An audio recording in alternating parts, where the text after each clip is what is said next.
This is going to be the ultimate solo Easter egg guide for the new Shi No Numa in Vanguard Zombies. Now, this is the first real round-based map this game has ever had, and I would only post this video if I felt like playing this Easter egg or this content was actually worth it, and thankfully and surprisingly, it actually is. So I'm going to show you guys how to do this entire main Easter egg, either with a team or on your own. You can do it either way, the steps are going to be the same, but just follow along, enjoy the video. If you do, drop a like, and subscribe if you're new to the channel, that's all I ask in return, and with that being said, let's get started. The very beginning of the game, you don't need to do anything too particular other than gather points and then come downstairs in the mess hall. Take this right, and on this table should be your first Cipher wheel part sitting right there, and then you can go ahead and immediately buy outside into the doctor's quarters area. I would do this on round 4 or so, and because on round 5 you're going to get a boom shrier round, and you actually need these to break down the magic barrier that's surrounding this monolith. So I would recommend ending round 4 in this very spot you can see just on the back side of the hut. And so if you've done all that, you should get boom shriers, or basically what are this map's dog rounds, to spawn in, and you need their explosions to break down the magic barrier in the monolith. So you actually need 3 explosions to completely destroy it,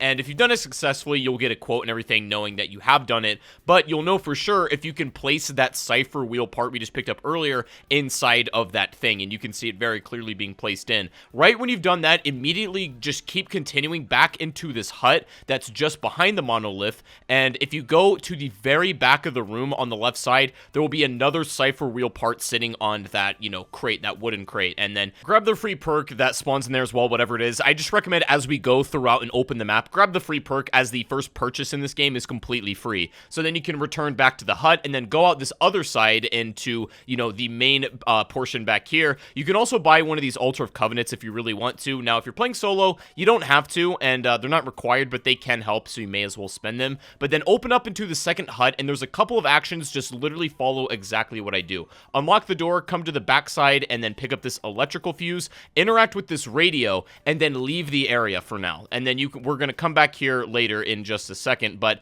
then go back to spawn, buy your way through past the flogger, and then go into the third hut by this point, and then this, I believe, is the fishing hut, and then open this up, and then there should be a Wunderwaffe barrel sitting on that wooden shelf there, and it'll be there every single time, so that will not have multiple spawn locations. It'll be reliably there. And then once you've gotten that Wunderwaffe barrel piece, head back to the second hut we just opened, and then run the trap that's in there. This should be in the room where we picked up the electrical fuse and the radio. That radio should say by this point that it needs to be powered up, and that's basically what we're doing with the trap. Obviously, don't run through this if you don't have Juggernaut, because you will die. Once you've done that, interact with this module that's just outside of that hut, assuming you've already picked up everything else, and if you've ran the trap and you put the weapon barrel on that module, it should start a lockdown on this radio tower. This lockdown lasts for, I don't know, roughly a minute, and I do recommend you can pack a punch before this. It'll make it easier, but you don't necessarily have to. If you're playing solo or with a team,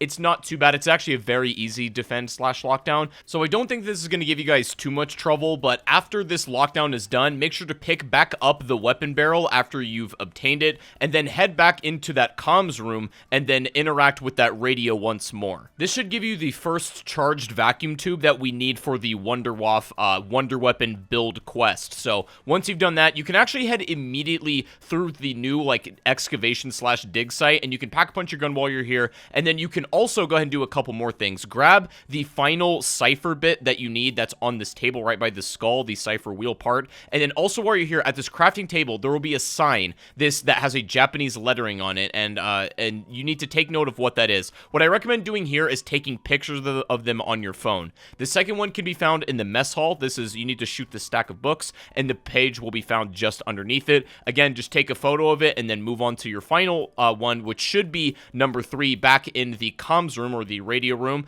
and this will have your third and final symbol. Again, don't use the ones that are in my game because they'll probably be different for yours, but just take photos of all 3 of those. And then once you've done that, get a thermite grenade and then throw it at this piece of paper on the table in the doctor's quarters. It sounds weird, I know, but it actually reveals the second half through invisible ink of the full guide that you need. And then once that's done, just literally take a picture of this as well. This step is really easy. You just need to find everything. And then once you have photos, you should have 4 photos in total, 1 of the main guide, and then 3 of each symbol. Just match them up. It'll tell you literally what the small paper slip symbols equal to on that main guide, and then you just enter them in the middle column of this dial. Also, Also, please keep in mind, if you're playing co-op, have somebody run the zombie round, but if you're playing solo, when you're interacting with this wheel, the zombie will leave you alone, so you have all the time in the world to do this, so don't stress about it. It's it's a very easy step once you sort of understand how it works, but once you've done that and you've entered it correctly, you should see this red glow appear, and then we're going to return to this momentarily, but don't worry about it for now.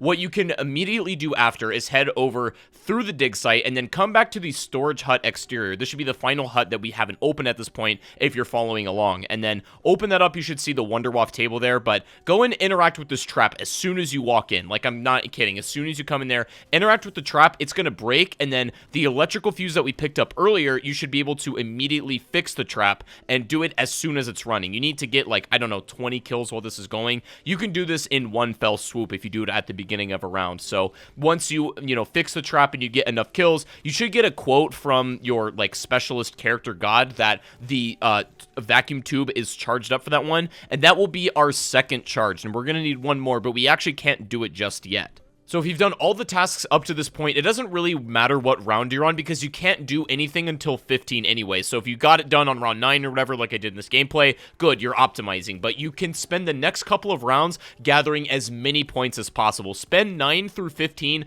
just getting so many bands. And don't spend them just yet, because we're going to need them for later. I recommend just literally hoarding as many points from 9 to 14, let's say, if you do it on that. And then once you get to round 15, you can then actually do the next step, because round 15 is when the mini boss Zavala spawns, and this is the, floating ghost lady, basically, that lays the bombs around. Now, I'm going to explain exactly how she works, but come to this area in the mess hall and just hang out here. There should be like a Tesla coil with another vacuum tube sitting right there, and this is the last one we need to charge. Pretty much all you need to do is let Zavala lay, these grenade charges right next to them, and so that they explode and charge this coil. You need to do this 3 times. You can do this mid-round, you can do this at the end of a round. It really doesn't matter, but you can see once that grenade explodes, you can see that charge go into the device, and you just, again, do it 3 times. Pretty straightforward, pretty easy. Just don't panic. Zavala actually can't hurt you unless the grenades explode near you, so don't panic if she's, floating around. She can't really do a whole lot, but just let her explode 3 grenades around that Tesla coil, and then you should be able to pick it up once it's fully charged. And if you've done everything up to this point, that should allow you to fully craft the Wunderwaffe DG3. So at this point, you'll have your main gun and then the Wunderwaffe as well. Now, if you have enough points, go ahead and upgrade this at least once, but twice recommended if you can afford it. If you can't, no worries, but make sure it's at least pack-a-punched 1 time. Then go ahead and bring that back outside to that Monolith area where we were typing in the code, and then there should be like this sort of red glowing ritual statue that you can go ahead and begin the ceremony on by interacting with. This part can be kind of tricky, so pay attention here. If you're playing this co-op, you need to have the person with the Wunderwaffe as close to this Monolith as possible, like on this area, this little island that's above the water. And you need to be killing pretty efficiently. Most importantly, you are aiming for these zombies that have like this blue glow around them, and you are also going for boom shriers as well. You need to make sure you kill them in close proximity to the Monolith so that their souls collect into that. You pretty much need to gather a certain amount of souls before time runs out. In solo, honestly, it's pretty easy, and you shouldn't have too much trouble with it. Also, the Wunderwaffe will literally one-shot the Stormkrieger, so it should be able to take care of them very efficiently. But yeah, just make sure you're killing especially these blue glowing zombies very, very close to the Monolith, and you should get like sort of a on-screen notification, like this little number pop-up to let you know that that soul charged into the thing. But this will go on for like a minute and a half, maybe 2 minutes. But if you've done it right, you'll get a quote saying that, congratulations, you've done it. If not, you'll have to run it back next round. But it's not too hard. Once you get the hang of it, it's pretty straightforward. It is literally just getting kills, boom shriers, and the blue guys. But if you've done it right, you should get Syraxis to spawn via this blue orb, and you're going to get a bunch of dialogue here. I'm not going to let it play out, but I'll let you guys look at it in-game. But after that short conversation is over, there should be this empty fountain that's just outside the hut that was previously unable to be interacted with, but now you need to fill that fountain with zombie kills from the class classic flogger trap. So if you're playing solo, I recommend doing exactly as I do, where you get a horde out here, activate the trap, and then stand in this spot so that you can sort of defend yourself a little bit, but the flogger will fling those zombies into that fountain, and you can see that it's filling up blood. You can run this trap a couple of times to really fill this up, but depending on how many souls you get in this, pretty much will determine how many drinks of zombie blood you can have. You're gonna need at least 2, but I recommend maybe having 3 or 4, and you can keep refilling it as the rounds go on, obviously, but take a drink of zombie blood, and now you're gonna be looking for a mirror piece. This part can be tricky, so I'll show you all the spots that I know about, and the first mirror location could be inside of storage. If you look up, there should be a glowing mirror up in the rafts, and it's very apparent to tell. If there's not a blue glowing mirror in this location, then move on to your second spot. This one can be in the comms room, again, sort of up in the rafters. This one's hard to tell because it can have a visual bug where the blue glow doesn't appear, so make sure you look at that spot very carefully. And then the third and final one that I know about will be up in the spawn room, basically the infirmary, and then it will be above in a beam as well. They're all pretty high up, but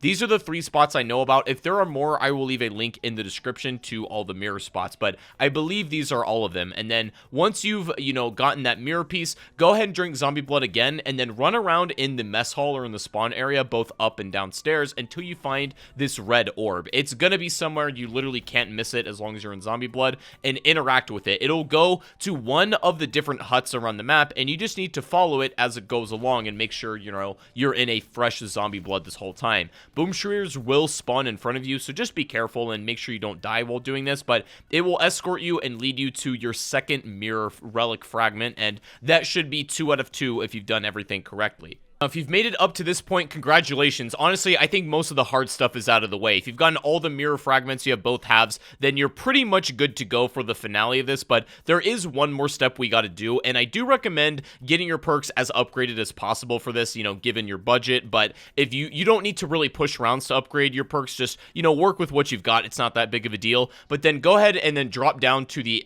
dig site and drop these 2 mirror pieces on this center podium. That will spawn this orb to energize the podium, and if you're playing co-op, you're gonna have an orb per each player. If you're playing solo, you're only gonna have 1. If you're playing co-op, you need to chase down all of these orbs. So basically just whatever one you activate and your friends activate, make them chase that one.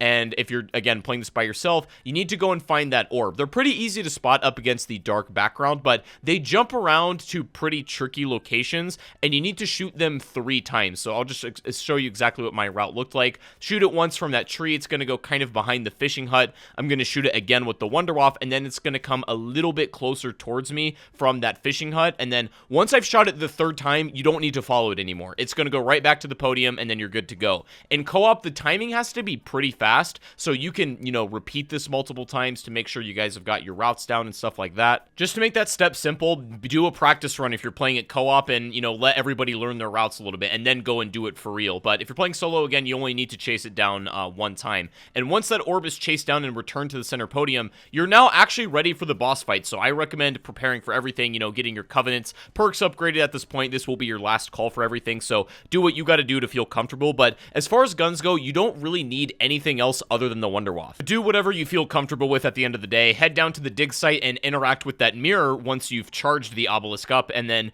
Syraxis should spawn, and mechanically, she works very much like the, Zabala special enemy anyway, so just keep that in mind. She is the main boss, but she isn't that much of a threat. All you need to do is pretty much keep moving, and the way this works is pretty much like the Monolith we were charging earlier. You need to be looking out for regular zombies with that blue glowing aura in the first phase, and you need to kill them in relatively close proximity to these mirrors. It doesn't have to be like super close or anything, but at least within the actual bottom pit itself. If they're like above, in those surrounding trench areas, probably won't work, but you can physically see the soul travel from the zombie to the mirror if you're doing it correctly, so you'll know visually, if you're doing it right. But once you've collected enough souls, you should see like this orb spawn in, and this means Syraxis is now vulnerable. So deal damage using your Wunderwaffe or your shotgun or anything, whatever gun you're using. This is just a damage phase. Deal damage, and you should be able to take down roughly 1/3 of her health. And once you've done that, you should get awarded through that phase with a bunch of drops. Then the second phase will begin. Same exact sequence as before. However, the enemy you're going after this time are the boom shriers with the blue glowing aura. Same situation. Honestly, the second phase goes by the fastest because these enemies move quicker, and they seem to spawn a bit more frequently than regular zombies as well. So this phase should go by pretty fast, but exact same as before, you know, rinse and repeat, collect enough souls, allow the orb to spawn in, and then deal damage to Cyraxis. Again, go for headshots where the mask is, because that's the only area in which she's vulnerable. She's not really that much of a threat, so you can, you know, feel free to get close to her. It's not a big deal or anything. And then the third and final phase, assuming you've done that one right and you've gathered your, you know, all your rewards for that second one. Third phase is same thing, but now the enemy you're going after is the big machine gun guys. And this one is probably the most annoying because they spawn pretty frequently. And the tough part is their slow movement speed generally means that they don't approach the mirrors that quickly. So just watch your spacing and have patience in this last phase. That's literally all I can say. But again, same thing, spawn the orb, and then this time fully make sure you finish off Cyraxis, and then you should be given, not immediately a reward this time, but you'll get the cutscene for the map, and you know, you can see all the dialogue and the intel play out, but you'll also be given a free ray gun and a bunch of other goodies after this sequence is told. Now, as far as closing thoughts, I am very impressed with what Treyarch managed to put together to this. I mentioned in a previous video that I probably wouldn't be covering Vanguard anymore, and I probably still won't be playing this map a whole lot, but this is a genuinely good Easter egg, and if you already, like, have purchased the game, this is definitely worth re-downloading for to play. However, if you've not already purchased the game, I don't really think I could recommend buying the game outright for this, but this is a very good step in the right direction, and I cannot believe Vanguard didn't launch with an experience like this. Like, it's 1,000 times better than Daron Fong and Terra Maldicta. Like, it's not an embarrassing nightmare. So I actually had a good time playing this, and it's decently fun, and I recommend anybody who owns the game at least give it a shot. But anyways, guys, that's it for today. Thank you guys for watching. Be sure to leave a thumbs up, subscribe if you're brand new, and go follow me on Twitch. I stream zombies. Link to that is down below. But have a fantastic rest of your day, and I will see you all in the next live stream or the next video. Take it easy, guys. I'm gonna go, and peace out.